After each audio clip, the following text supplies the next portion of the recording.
Welcome to the State of the City Address. Our program will now begin. Please rise for the posting of the colors by the Columbus Police Department Honor Guard.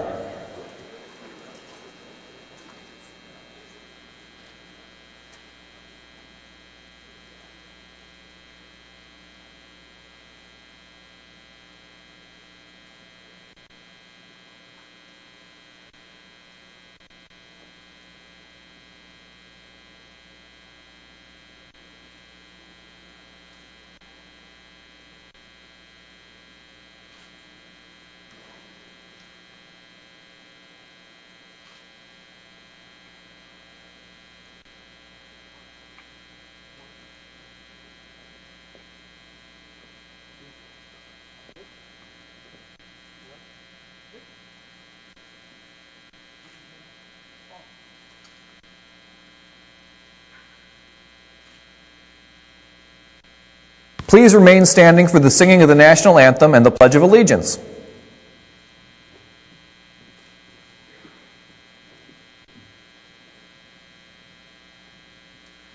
Oh, say, can you see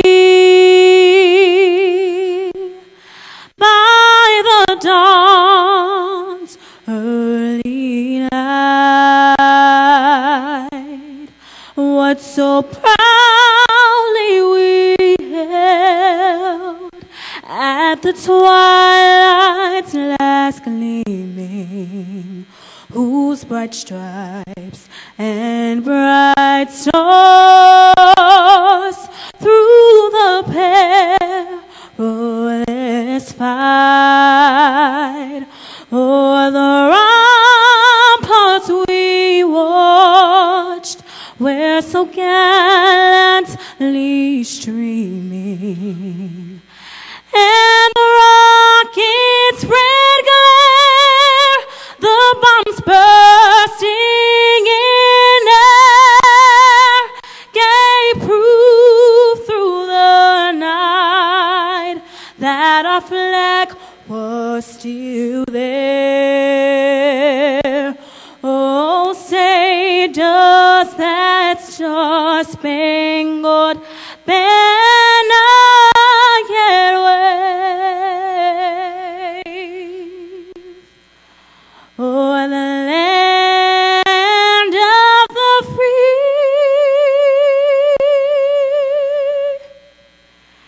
and the home of the brave?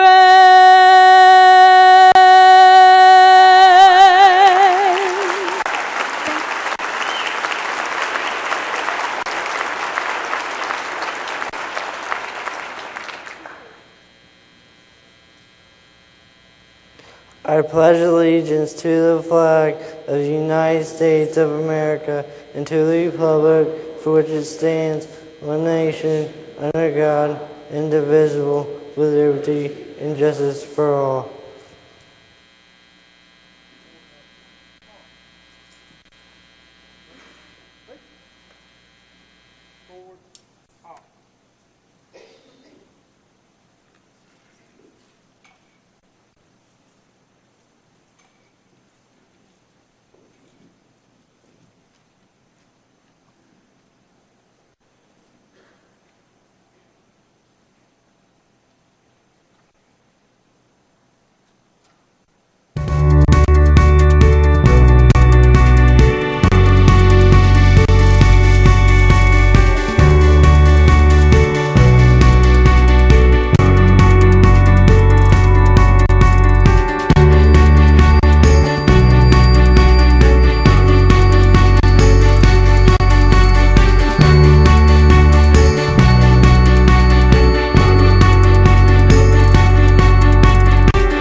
Please welcome Mayor Michael B. Coleman. Good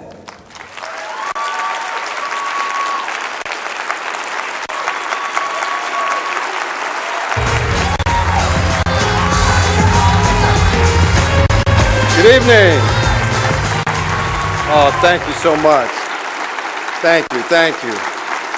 Thank you, thank you. Appreciate it so much. And I want to thank all of you coming out here this evening for this, my 15th State of the City.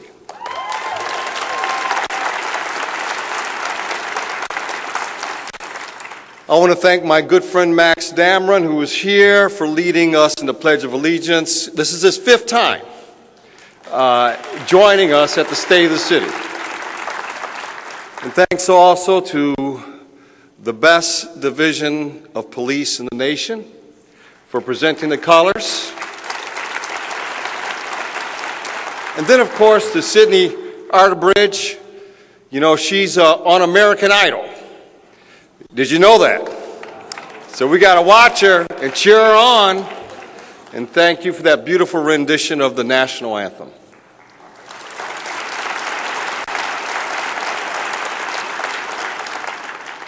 And I want to recognize my partners at City Hall, beginning with the president of Columbus City Council, Andrew Ginther. I think I saw him over there somewhere.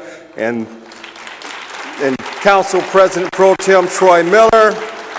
And then my good friends, council members Herschel Craig, Priscilla Tyson, Eileen Paley, Zach Klein, and the mighty Michelle Mills.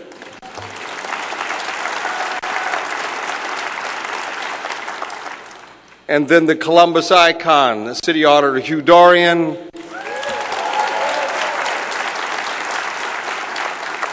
And the man that fights the vacant and abandoned homes and the hotels that need to be closed down, City Attorney Rick Pfeiffer, Municipal Clerk Lori Tyack. And I also want to recognize our good friends from the Franklin County Commissioners. They're great partners for the region and for the city, and I appreciate them so much. Marilyn Brown, Paula Brooks, and John O'Grady, and the other county elected officials who are all here today, and the judges, thank you so much, and the Board of Education, President Gary Baker, and the entire board who is here today, thank you. All elected officials, and our good friends at Labor and Labor leaders here tonight. I want to thank the members of my cabinet and my staff for putting up with me, especially Chief of Staff Mike Reese, who is here. And let me have Mike stand up. He doesn't, you guys need to know who he is. He's somewhere around here. Stand up, there he is. And thanks especially to all members of my family for their constant love and support, to my partner Janelle, and especially my children Kimberly, Justin, and JD, and Jeff, and J-Lo, and family. J-Lo, that's right. Kathy Espy and family, Elaine, Robbie, the Blacks, all of you that are here. I know I'm missing some of you, and I apologize, but thank you so much for supporting me all these years, because this has been 15 years of wonder. Welcome to Battelle Grand Ballroom and the Greater Columbus Convention Center. I want to thank the Franklin County Convention Facilities Authority for allowing us to be here tonight. This is a great space that hosts terrific events and is about to get even better, because the Convention Facilities Authority is planning a $30 million complete renovation that will dramatically improve the look and feel of this convention center. And we're proud of it today, and we'll be proud of it tomorrow. But a century ago, this was not the convention center. This was the site of the Union Station, which handled as many as 112 railroad passenger trains every day in Columbus. And by the 1970s, passenger rail service was a thing of the past, and Union Station was closed. And then in the 80s, this was the Ohio Center, a popular concert venue. Remember that? Where we hosted Prince,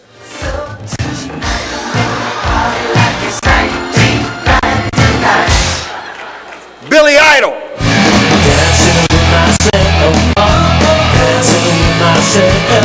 Did you go to the Rick James concert?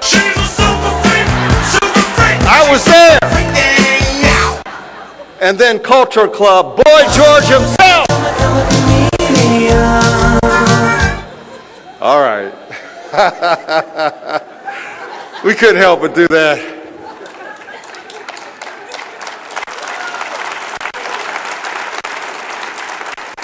I saw Dr. David Harrison getting up dancing. I remember that song. In the 90s, Columbus celebrated the opening of the convention center right here. But there wasn't much to celebrate around this place. To the north, the beginnings of an arts district that had yet to bear fruit. To the south, our downtown was a 9-to-5 business and government center that emptied out at rush hour and emptied out all through the weekend. And to the west was an abandoned prison site that put our public riverfront to waste. That was just 20 years ago. And today, we are surrounded by success. The Short North Arts District, the Arena District, the Hilton Convention Hotel, the North Market, and a thriving downtown neighborhood with world-class parks, signature bridges, great restaurants, fun night spots, convenient retail, and thousands of new residents all around us. Columbus has changed dramatically. We have transformed from a great American city to one of America's greatest cities. We are smart. That's right. We are smart. In fact, for the second consecutive year, we've made the Intelligent Community Forum's list of the 7 smartest cities in the world. And we're open. We're open. In fact, Columbus earned a perfect score on the Human Rights Campaign Equality Index.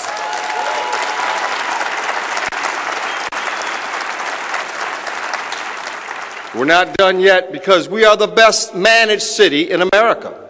Just a few months ago, the Civic Foundation said Columbus is in better financial and fiscal condition than any other major city in the nation.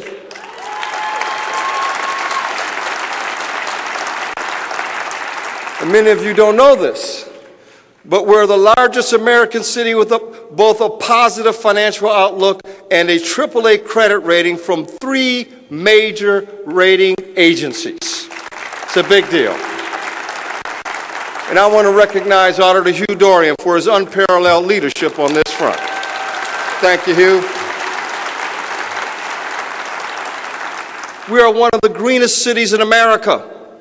It's hard to believe that it was only 2 years ago where we didn't have curbside residential recycling.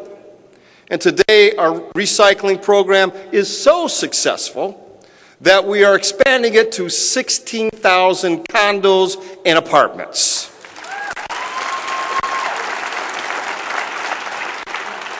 Now, one of the best in the country, our recycling efforts earned us the Green City Award. And I want to thank and recognize Councilmember Michelle Mills for her partnership on this effort. Thank you very much. Our city vehicle division has been declared the greenest fleet on the continent. We have reduced congestion and pollution with new modes of alternative transportation. We have 102 miles of off-road bike trails in Columbus and 320 miles throughout Franklin County. And I want to thank Herschel Craig for his partnership and contribution to our bikeways. We launched Go Bike Share, a network of 300 bicycles that have traveled about 78,000 miles in just a few months. And we launched Car2Go, a vehicle sharing program using high-tech, low-emission smart cars. And we are one of the best cities in America for jobs.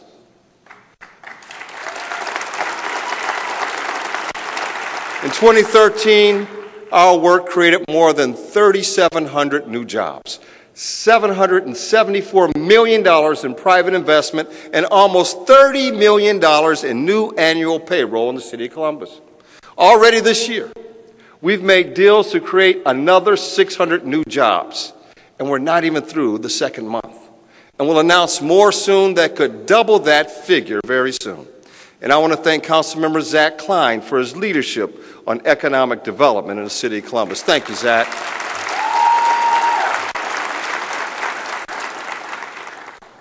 We are the largest city in Ohio, larger than Cleveland and Cincinnati combined. We are larger than Detroit, Boston, Baltimore, or our nation's capital, Washington, D.C. We need to move the capital for our nation to the city of Columbus. But they got to play by our rules first. They got to work together. That might be hard for them. Georgetown University says we're number 2 in the nation for employment of young adults. And Forbes said we're 7th in the nation for female-owned businesses. That's a big deal. We also received top 10 rankings just this past year for business climate, post-recession job growth, and new college graduates. So here we are. Here we are in my 15th year as mayor. And I'm proud to say that the state of our city is strong and becoming more successful every day.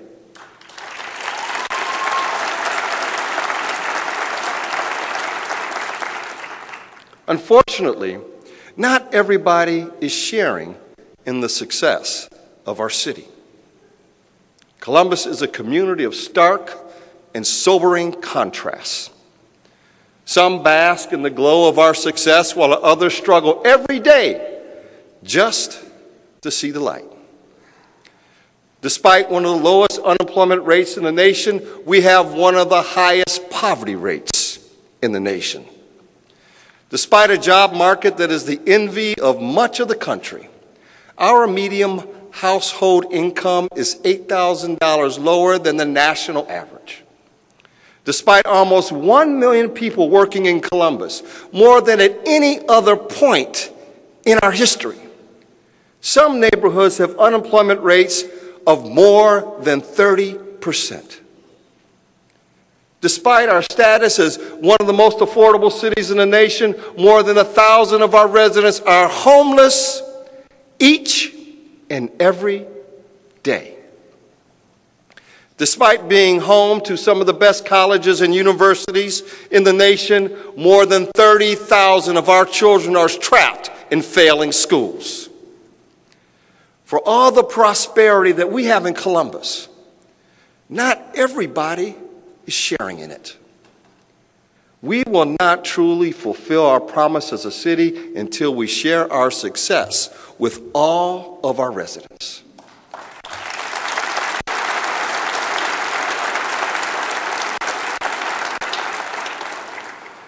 Residents like Delane Smith. Just last year, Delane had a good job in information technology. A couple of months ago, his car broke down on the way to work. Because he was paying child support and other living expenses, Delane couldn't afford the repairs on his car. Because his employer was not on the bus line, Delane lost his job. And because of his loss of income, he was evicted from his apartment. Now he's living at Faith Mission Shelter. And he wants to work. And he's able to work. But he hasn't yet found a job near the bus line. And then there's residents like Lisa Bryant. Lisa was transferred to Columbus from Indiana by her employer. Once she arrived here, she was told that she would need to move to Cincinnati, and she couldn't afford that second move. So she lost her job. Since then, she found work and is doing well at her new job. But she, too, is still living at a faith mission shelter as she seeks permanent housing. You see, we need to share our city's success with residents like Delane and Lisa.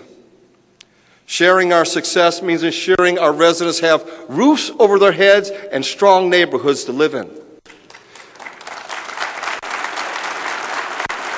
It means extending to all our children their right to a quality education. It means training our workforce to fill the good jobs that are available today. And it means increasing opportunity for workers seeking better wages. These are deep-seated challenges and will not be solved through good intentions or high aspirations alone. They will be solved in our neighborhoods, our businesses, our homes, and in the hearts and minds of every resident. And I believe the city has a role to play. We must prepare our residents for success. And the greatest threat to the success of Columbus is our failure to prepare our children for the future. Our new superintendent is setting a tone of academic and administrative accountability at Columbus City Schools. Dan Good, our superintendent, is here. Dan, could you please stand? Dan Good is doing good. Keep doing good. And we have a school board that is retooled and ready to go. Yes, they are.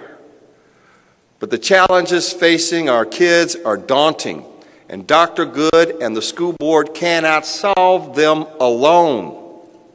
Our schools remain in crisis, and our kids remain in jeopardy. More than half of our third graders are in danger of being held back because they cannot pass the state reading exam. The curtain has been lifted on the culture of dishonesty that led to the data scrubbing scandal. Public confidence was shattered as demonstrated by the failure of the fall school levy. Now look, we cannot allow the failure of adults to translate into the failure of our children for the next generation. Too much is at stake.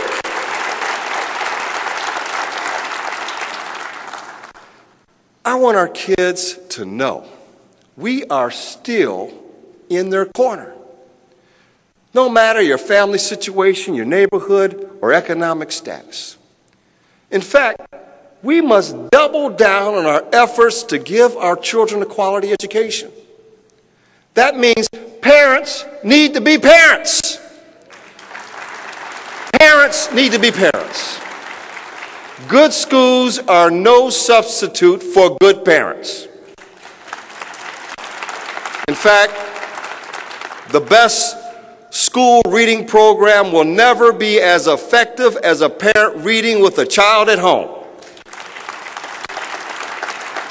It means voters paying attention to what happens on the school board. It means the private sector investing in our kids. And it means the city of Columbus doing our part too. So today, I'm pleased to announce the new Columbus Director of Education, Rhonda Johnson. Where are you, Rhonda? Rhonda, step out here. Stand up. Are you standing up? Okay, all right. I'm going to hear about that one later on, I'm sure.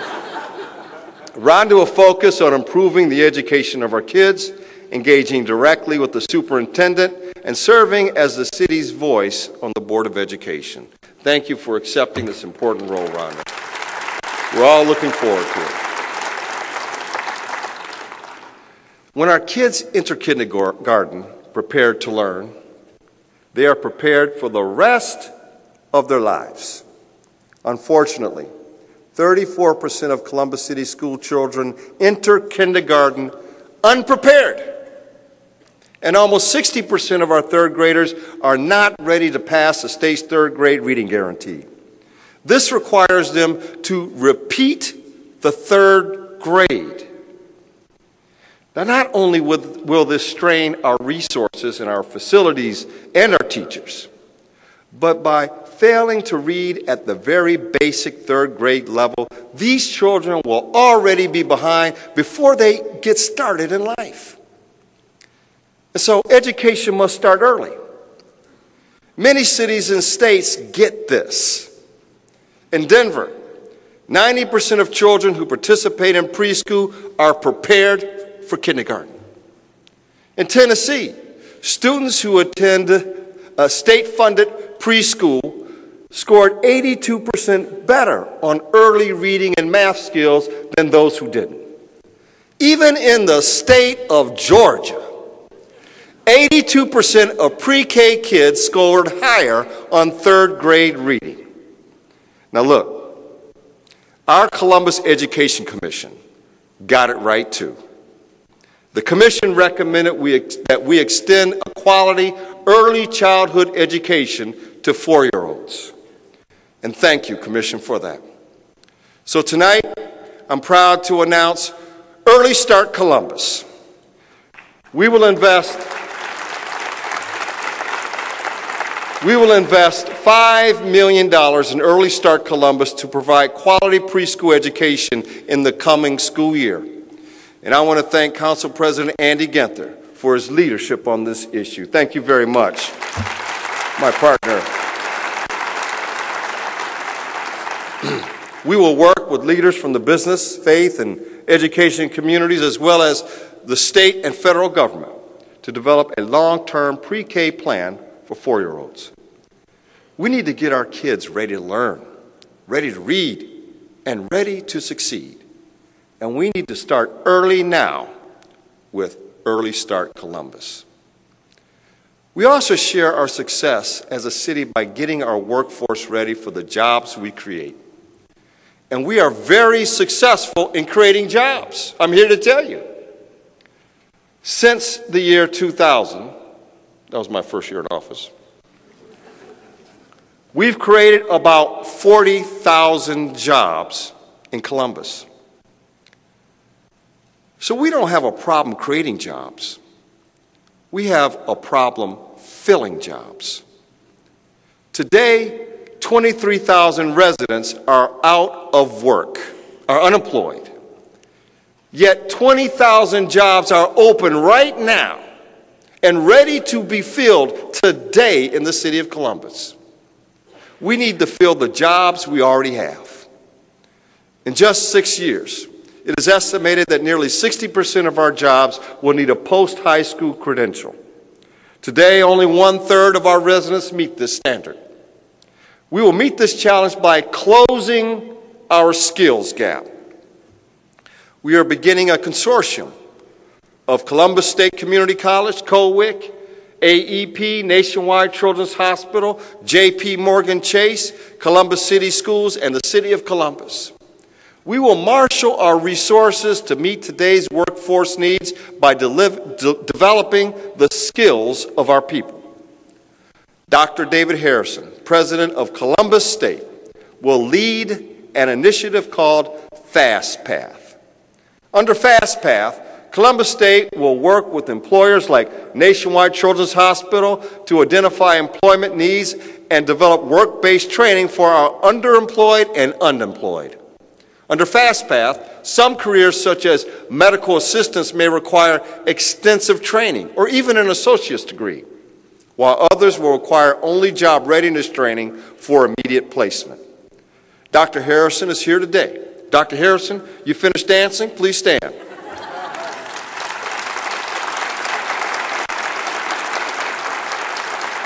I saw him at the Rick James concert a few years ago, and he had braids.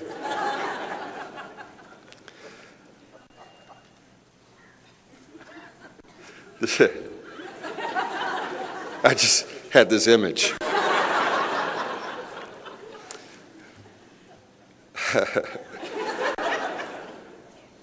The City of Columbus will invest at least $1.5 million of our education funds to give FastPath a jump start.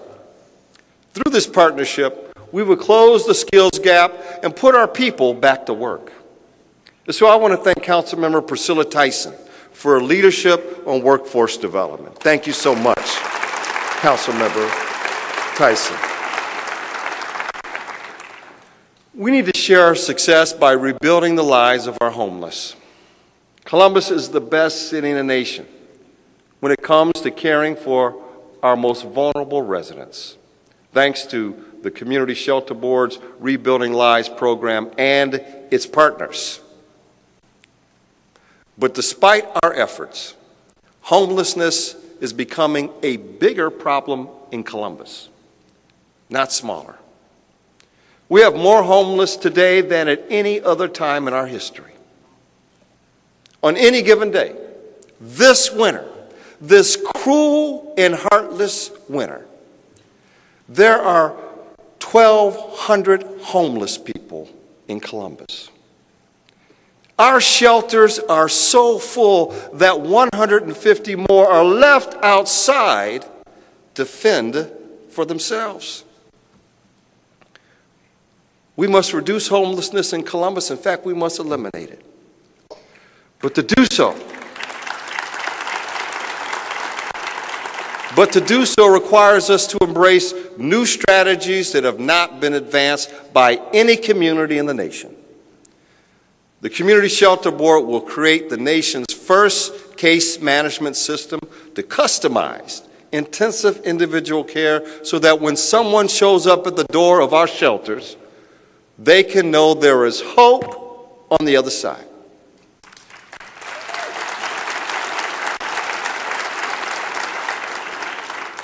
To this end, the city will invest an additional $1.1 million to move them from homelessness to homeward bound.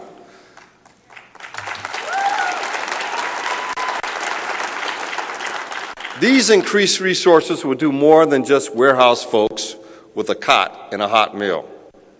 These resources will help our homeless find a job, find a place to live, address mental health or substance abuse issues, find transportation when needed, and secure benefits when eligible.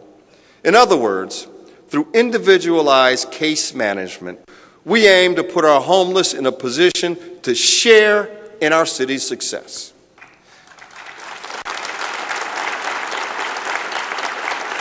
And I want to thank City Council for its support of this effort and all the other efforts related to the homeless, and also the Franklin County Commissioners who have stepped up big time in the private sector for joining with us.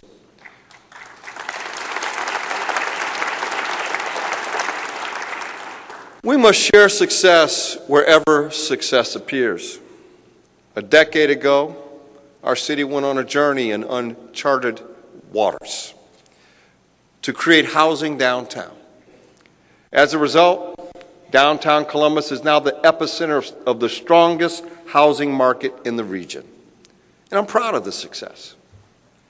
Today, there are approximately 6,200 housing units built or in the pipeline downtown. New restaurants are opening.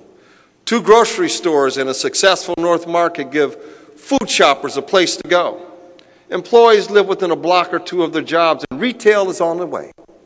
Lively street life, lively nightlife, lively neighborhoods. I even moved downtown.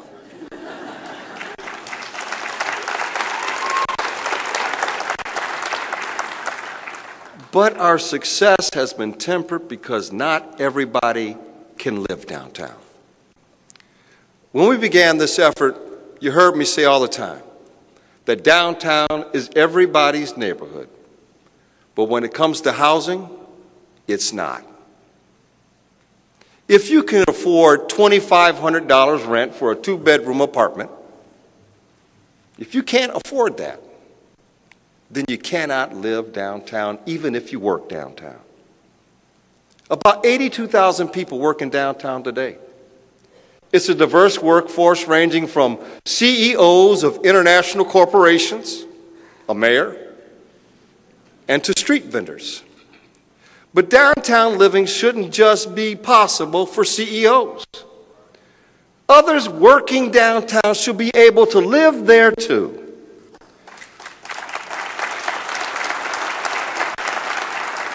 So tonight I present to you Housing Works.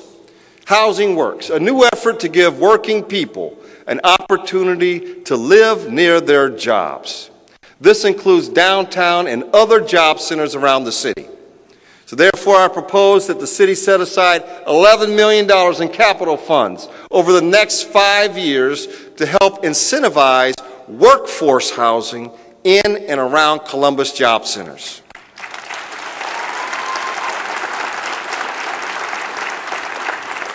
Here's what I believe. I believe people should be able to live where they work, whether it's downtown or around town. The best way to share our city's success is to bring more good jobs to Columbus. And when major sporting events and conventions land in Columbus, guess what? Jobs follow. In fact, travel and tourism supports more than 61,000 jobs in Central Ohio. That's why this year we're investing more than $8 million on travel and tourism with Experience Columbus.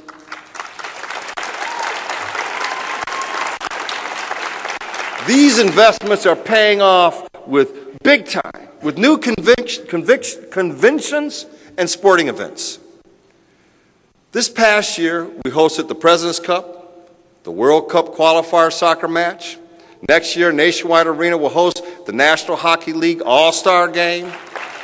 Columbus will host 9 NCAA championship tournaments, including the Women's Volleyball Championships and the Frozen Four.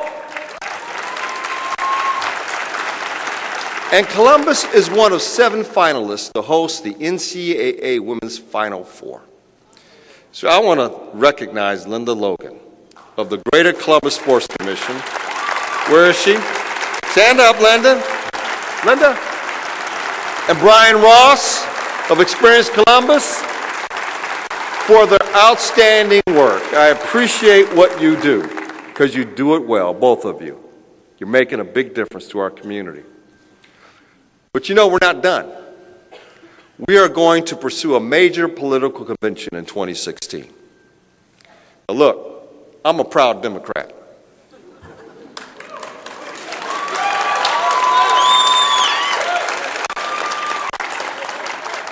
I love Republicans too. All right, I heard one back there. But the only Republican I've ever voted for is Dean Ringo, our county engineer. Where's Dean? And that was by accident. All 4 times. Dean is great, by the way. I love him, and I have voted for him deliberately. While I will be supporting the Democratic nominee, I want our city to land either the Democratic or Republican National Convention in 2016. Either one. Either one. Whether the nominee on the stage at Nationwide Arena is Hillary Clinton or Jeb Bush or Joe Biden or Sarah Palin. Well, maybe not Sarah Palin.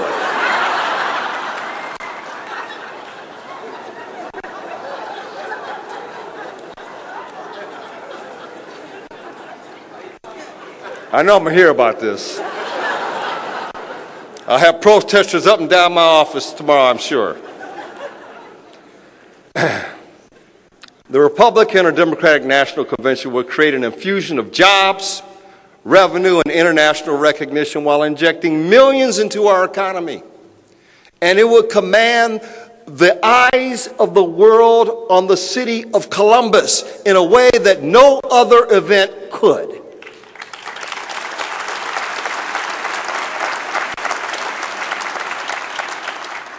Now we need to be realistic. We may not be successful, but simply by submitting a competitive bid, we are sending a message to the rest of the nation and the rest of the world that Columbus is ready for prime time. We are ready for prime time.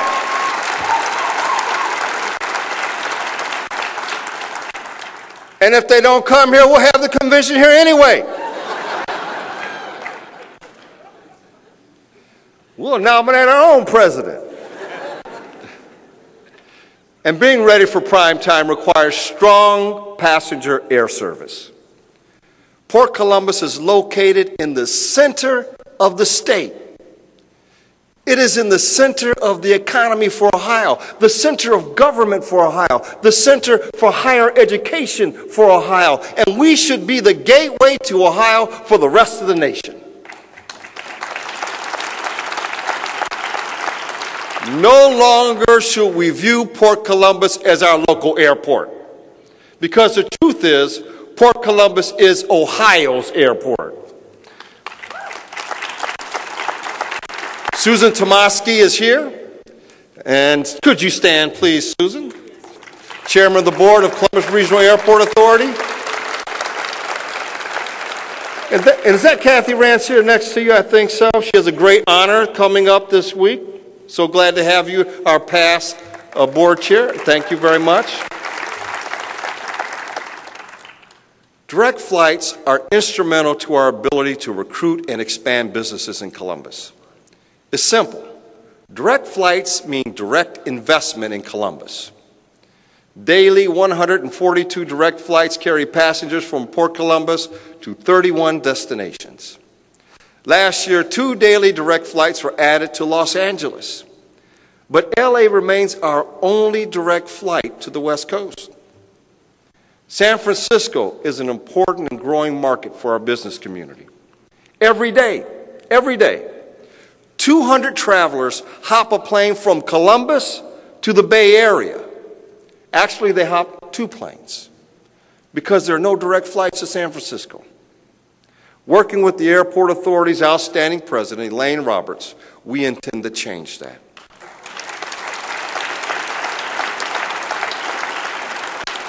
Securing this service will connect Columbus with the entire Bay Area and serve as a valuable gateway to Asia, while bringing in thousands of visitors and their money to Columbus.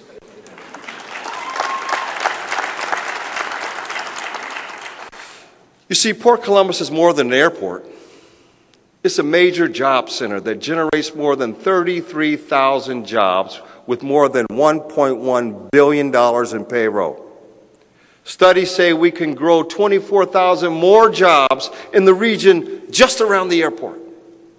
Like the new jobs created by Daimler Group, a real estate development company. Daimler will invest about $24 million in new manufacturing and office buildings, creating space for 400 new employees at the airport. And we're grateful for that. But we can do more. We can do more. As we continue to focus on direct flights and economic development, we must also look to the future. It's time to begin thinking of our airport as more than a place we catch a plane. I believe it is time to redefine our airport as the center of transportation for the region. Just think about it. The airport is located between 3 major job centers and tourist destinations: downtown, and then Easton, and the Ohio State University. Yet neither our tourists nor our residents can take a public mass transit to any of them from the airport. In fact, you can't even take a bus directly from Port Columbus to downtown without a transfer.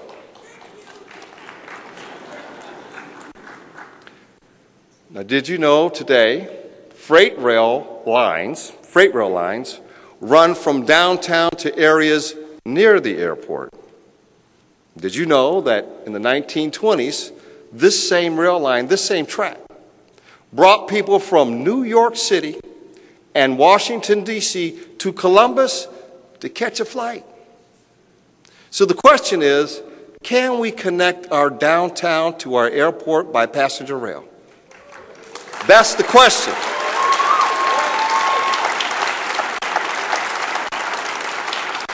That's the question.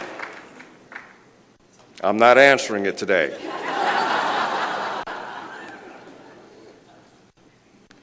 The airport authority has wisely accumulated real estate all around the airport, which could be used for something more than just surface parking lots. The airport is geographically positioned to be a transportation center for rail service, bus service, and more efficient car service. We need to explore the possibilities, what our options are for the future. So I've asked Dan Rosenthal, president of Milestone Aviation Group, to chair a task force to develop a playbook for increasing direct flights, expanding economic development, and examining the feasibility of making Ohio's airport a regional transportation center for our community.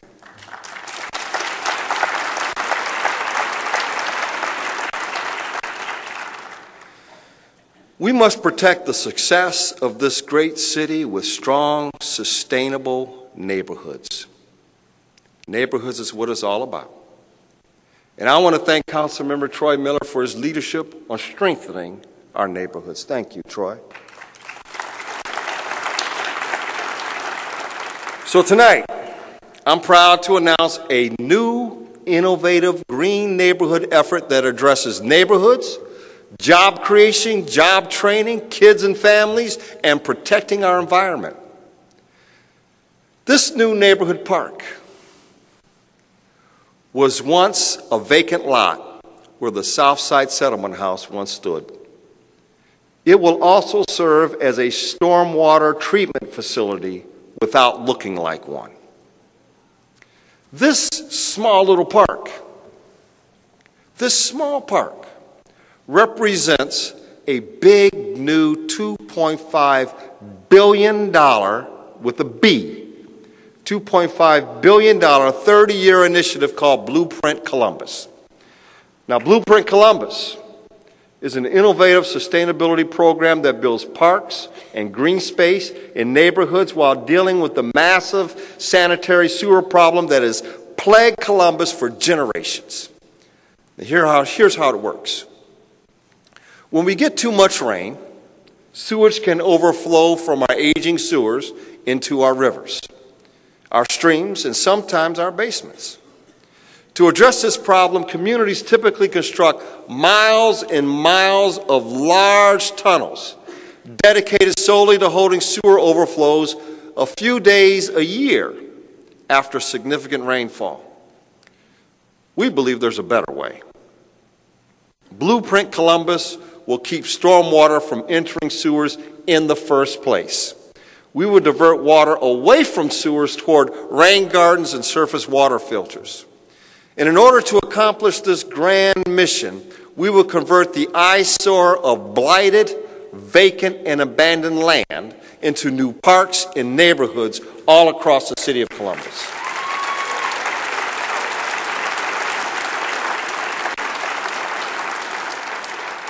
Not only does Blueprint Columbus revitalize our neighborhoods physically and environmentally, it creates a new industry and a new market in Columbus. So year after year, in neighborhood after neighborhood, we will fund projects with companies that will employ hundreds of engineers, designers, construction and maintenance workers to create new green space and divert thousands of gallons of water. We will partner with the Columbus Urban League and the Columbus State Community College, again, to train new workers to prepare small businesses with new skills to compete in this new market. Blueprint Columbus is comprehensive and speaks to so many of our goals: job creation, workforce training, business development, neighborhood transformation, health, and a strong environment. And I want to thank Councilmember Eileen Paley for her partnership on this effort. Thank you, Eileen.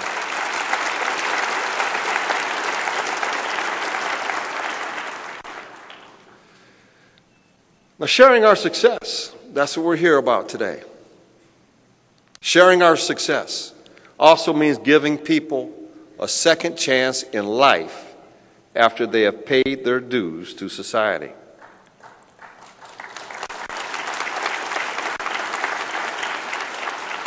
For someone carrying the weight of a felony conviction, it can feel hopeless.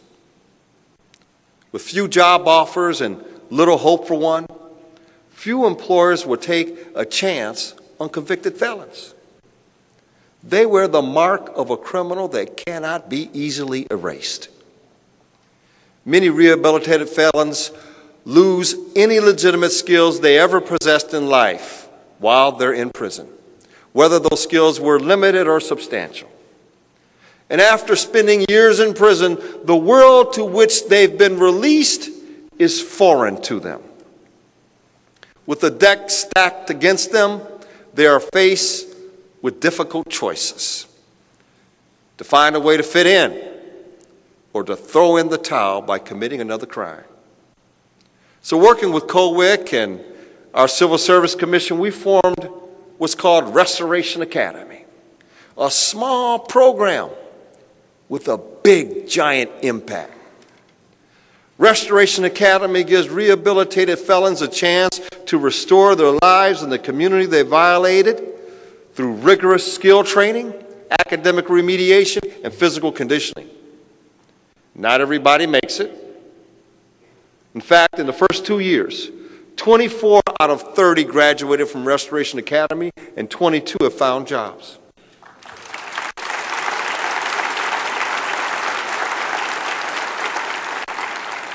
So successful that this year we are increasing the size of the program from 15 people to 50 people. So at the beginning of each class, I meet and have lunch with all the participants in my office. Lunch with the mayor. I listen to their stories, I hear their hopes, and I hear their frustrations. This is how I met Les Rutland. Les Rutland was part of our first Restoration Academy class. While others were excited and raring to go, the truth is Les had a chip on his shoulder. He had a disgusted expression on his face. He slumped in his chair. He was sitting right across from me. And he seemed to blame everybody in that room for his situation. And I believed I walked out of that room and I said, there's no way Les Rutland would graduate from Restoration Academy. You know, Les spent 9 years in prison for aggravated burglary. Afterward, Les wanted to work, and he had some early success. But eventually he drifted through part-time jobs without hope of gainful employment. In fact, 3 years of it.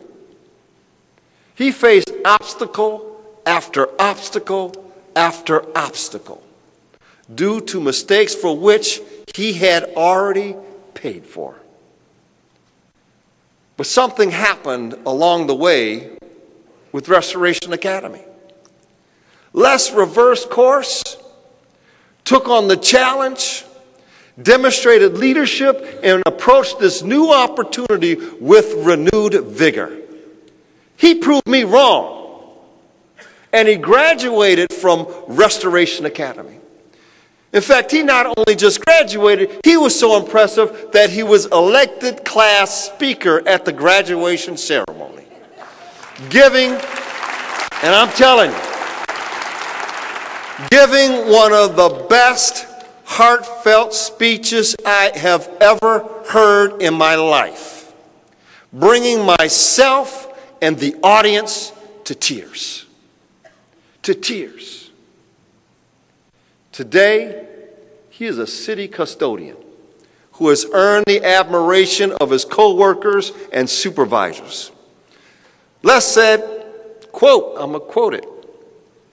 I think he said, I feel respected. I feel that what I do, even though it's custodial, it matters. I come in every day. I do the best I can do because I know there's opportunity.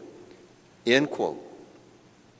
Well, Les, I want you to know that everything you do matters. I want you to know that I respect the fact that you turn your life around even when the deck was stacked against you.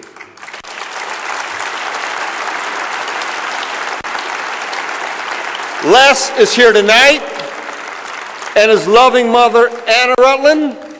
If you both stand, please. Anna, come on now. That's your baby boy.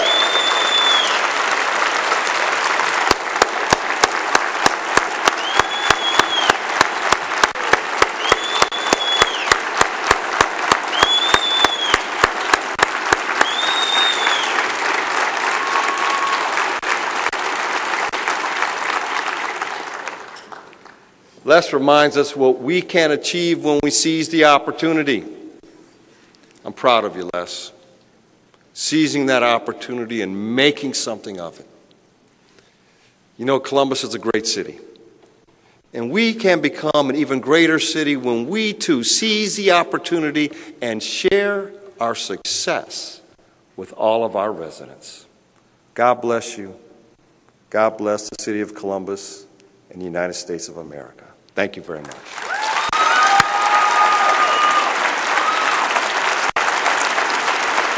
Thank you. Thank you. People minds in your way. No more tears do we cry, and we have finally dried our eyes.